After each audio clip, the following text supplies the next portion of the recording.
Hello Hambini fans and welcome. It is that time of the year again. It is time to check the pen is working. The pen is working. Where did that year go? I'm not sure where that year went. I know it started off with me and Mapdeck being friends and ended with me and Mapdeck not being friends. But other than that, we've got Hambini Predictions 2026 by Hambini, aged 5. Right, let's start. First of all, the previous predictions that I make. So I do these every year, but last year I forgot because I think I was in hospital. Press fit versus threaded. This has gone well in the way of threaded because a few years ago, and I think multiple years, I said the amount of bikes with press fit bottom brackets was going to decline, and it sort of peaked around COVID and then went down, down, down. So on this side, this graph chart here, I went to 4 bike shops and then asked them for data over the course of a year about how many bottom brackets, well, how many bikes they were selling and what proportion of those were threaded and what proportion were press fit. Now down here in 2016, all the sort of high-end bikes were press fit, and there was still a small amount that were threaded, and they tended to be the cheaper bikes, kids bikes, all that kind of stuff. And you see it's gone up, and also the number of bikes they sold has gone up. So if we went to 2020, it was like 900, but this is just, 4 bike shops. It's not, take it as a straw poll. Then it's gone down. Okay, as it's gone down, the number of press fit bottom brackets has also gone down, as has the total number of sales. But then if you take that as a percentage, so if this is 100%, which it is, you can see that in 2016, the bulk of the bikes were press fit, and then it's gradually gone down, down, down, down. And I've only got data now for 2024, and it was 18%. And I think it's probably going to hang around. It's never going to go to 0 because there'll still be some outliers that are still using it. So I think, for example, Giant are still on press fit BB86 and some Canyon, but the bulk of them, so specialised on BSA. A lot of the Cannondales now are BSA. Some of them are still PF standards, a PF30A, PF30.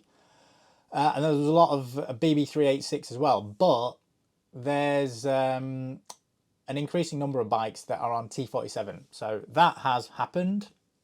I don't think anyone can really argue with that. And then this has been on the cards for quite some time. And I think it was July or August when I went riding road TTs, because that's what I do. I've stopped doing TTs on a TT bike. I went to the local club event, and it was the first time where I counted more Chinese type frames. I don't include Giant in that, than Western ones. So the Pinarellos and the Specialized of the world, they were then in the minority. And I think Trace Bello has a lot to thank for this, because he's made that a lot more visible. And I think on the whole, the vendors from China have themselves increased their visibility. So the premium brands, I mean, Winspace now is an easy one because they've been around for a long time. They're probably not, and I guess most people would not class them as cheap budget anymore. They've moved up.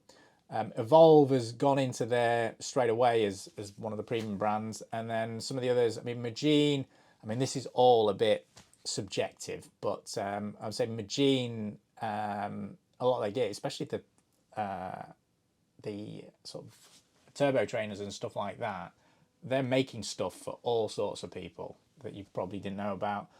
9Velo and Yoleo, and that's grown. I think it's only going to get more and more apparent because even the mainstream media, the GCNs of the world, are now featuring a lot more of this. I mean, who would have thought that GCN would have Elite as a wheel sponsor? I would have never thought that.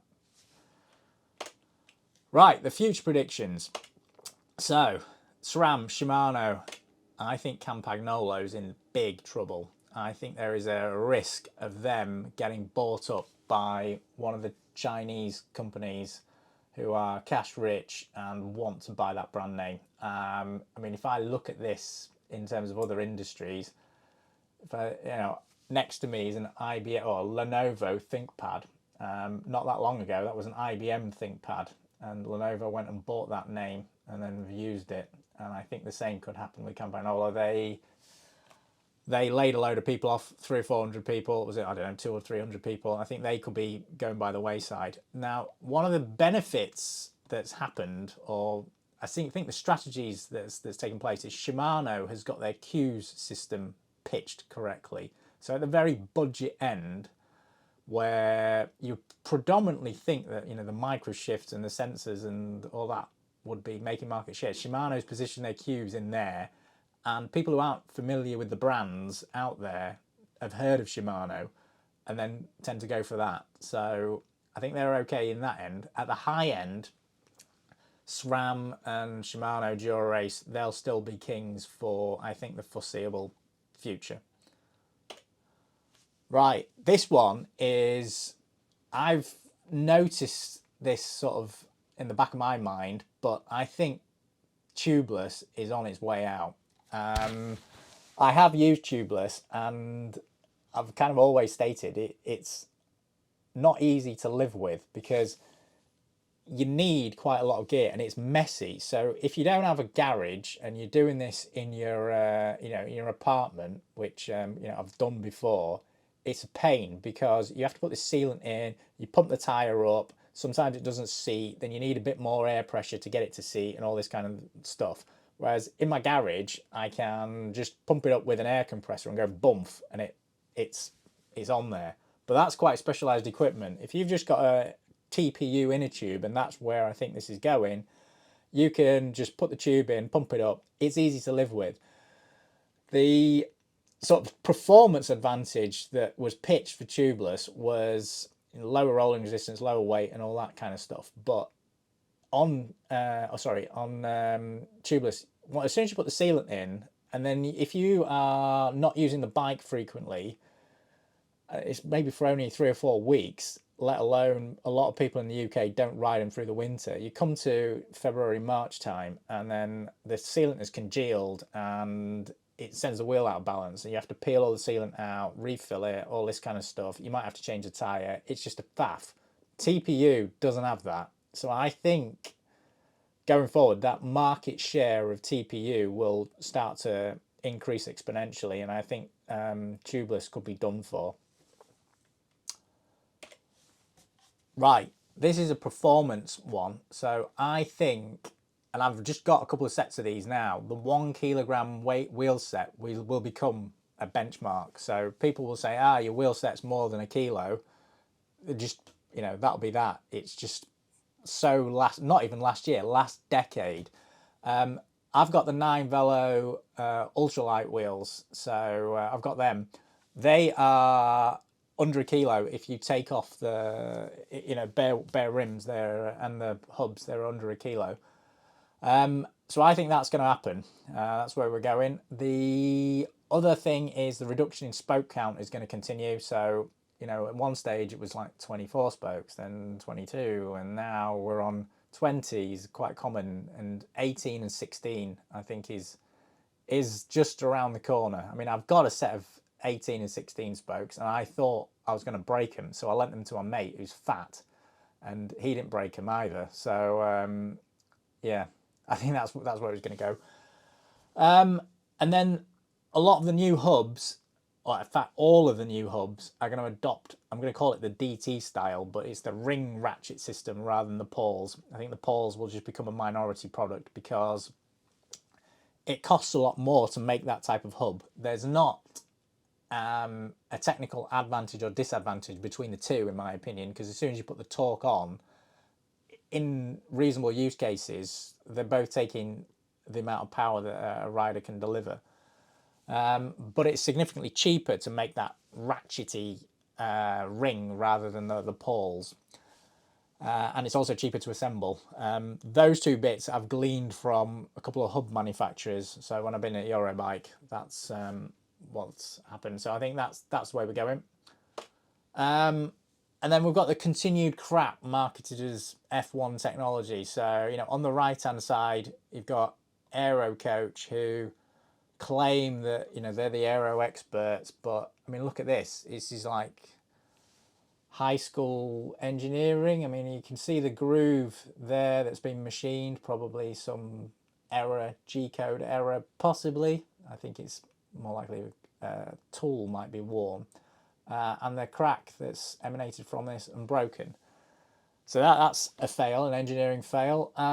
This one is still up in the air. No one's really commented on it so well. I haven't heard anything from Scope, but this is a 3D printed hub. This rippled finish, made of something called scamalloy, I think. Or did I get that wrong? So made by Scope from this engineering algorithm that was, I believe, Delft University, but it's failed. And there was a bit of argy-bargy on Instagram, as there always is, about how that failed. And the way I would describe it is it failed because it was shite. And then this one, a late entrant. This one's from BTR Fabrication. So this guy is Paul Burford, fabricator from Somerset. I mean, the surface finish on there is crap. It's crap. Now, do I think it's going to fail? No, I don't think it's going to fail. But if you're putting products out and you're going to put stuff out into the marketplace, then your sort of surface finish really should be like RA 6.2, 6.3. I always get confused with the numbers, but whatever the number is, I think it's 6.2.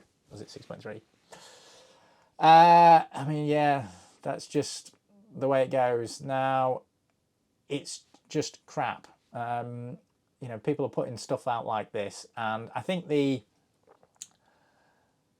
individuals, you know, the punters out there are getting more wise to this, and then looking at this kind of stuff and then making informed decisions. And that's one thing I've noticed. People are a lot better informed now than they were. But I think going forward, you're still going to get this garbage. And, you know, cycling is a bit of a tribal industry.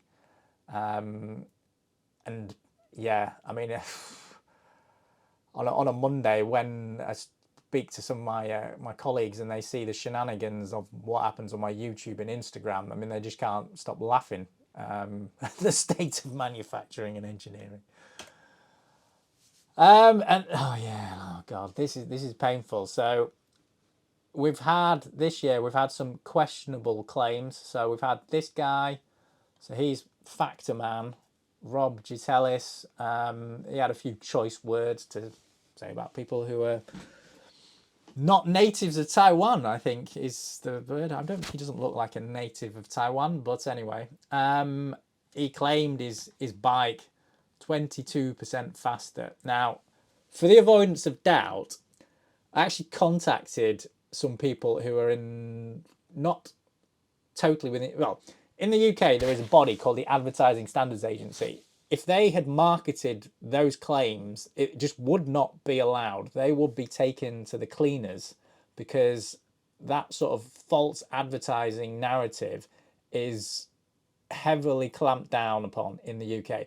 But that only applies if it's from a UK business. They can't really go after businesses from anywhere else because they're just outside the jurisdiction. Because I've asked the same, because I've seen lubricants from, you know, graphene lubricants that don't have any graphene in them, and they're allowed to market them because they're not a UK registered business. So that's, you know, that's the extreme end. But you've still got those dubious claims. And while we're on about that, you know, GCN got busted for putting stuff out that was basically an advert, and that was kind of like brushed under the carpet. We've also got Enduro Man here, so I've forgotten his name. Is it Matt? So he is the head of Enduro Bearings. I spoke to him at Eurobike, and he sort of said the number 58 was more than the number 62. He basically said his stainless steel bearings were harder than chromium steel bearings, which is rubbish. If he knew or realised who I was beforehand, he may have given him a different. He may have given me a different response, but he just assumed I was some random punter off the street. And then, I mean, yeah, this oh, bollocks. This video by GCN, I don't know if you've seen it, but it's about bearings, and it's really quite dubious, because if you look at it, there's a claim in there that says if you wash your bearings with a pressure washer, you'll instantly get pitting. I think it's absolute bollocks. Well, it is absolute bollocks, because you won't. You have to have a bit of stress and corrosion and all that kind of stuff. It's just crap.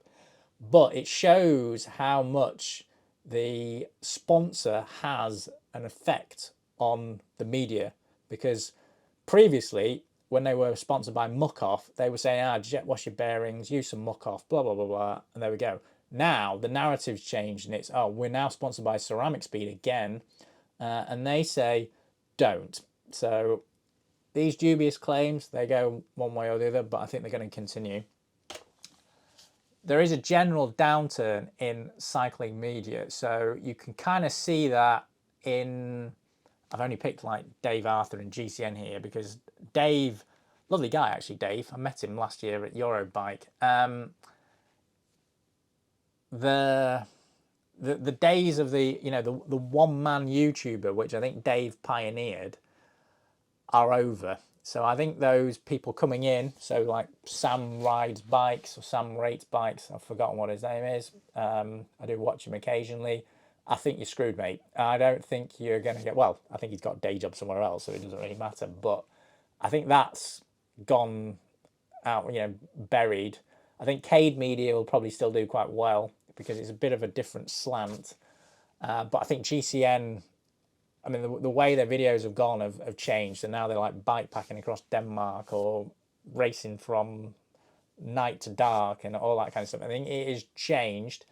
There's a general downturn in cycling media because the AI has kicked in, and that's aggregating a lot of information. So, advertising revenue for like the likes of Road CC is a good example, because AI exists. They can just go and scrape that website and then present it directly in front of the consumer or viewer or whatever, and then they don't get their advertising revenue. And I think that will hurt them, and I think that's something that's happened.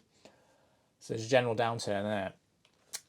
Right, what do you think will happen? I'm interested to know, because, like opinions are like arseholes. Everyone's got one. Has the 5-year-old got it wrong? Let me know. Right, that brings us to the end of this video. If you did enjoy it, remember to smash that like button. If you didn't, go screw yourself. And as always, keep banging your hairdresser.